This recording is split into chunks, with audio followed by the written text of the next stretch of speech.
जिंतूर तहसीलदारपदी शीतल कच्छवे पदभार स्वीकारताच कार्यालयीन शिस्त व प्रलंबित कामांना वेग। जिंतूर प्रतिनिधी रामप्रसाद कंठाळे।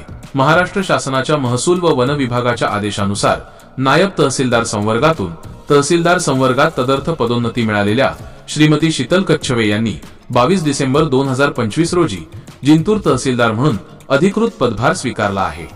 पदभार स्वीकारताच ऍक्शन मोड। श्रीमती कच्छवे यांनी पदभार स्वीकारताच कार्यालयातील सर्व अधिकारी व कर्मचाऱ्यांची तातडीची बैठक घेतली। या बैठकीत त्यांनी प्रशासकीय कामात पारदर्शकता आणि गती आणण्यासाठी खालील बाबींवर विशेष भर दिला। कार्यालयीन शिस्त। सर्व कर्मचाऱ्यांनी वेळेवर कार्यालयात उपस्थित राहणे अनिवार्य केले आहे। स्वच्छता मोहीम। कार्यालय परिसर स्वच्छ आणि नीटनेटका ठेवण्याचे सक्त निर्देश दिले आहेत। कामाचा निपटारा। प्रलंबित महसुली कामांना प्राधान्य देऊन ती विहित वेळेत पूर्ण करण्याच्या सूचना दिल्या। नागरिकांमध्ये समाधानाचे वातावरण। तहसीलदार कच्छवे यांच्या सक्रियतेमुळे तहसील कार्यालयाच्या कामकाजात मोठे बदल दिसून येत आहेत।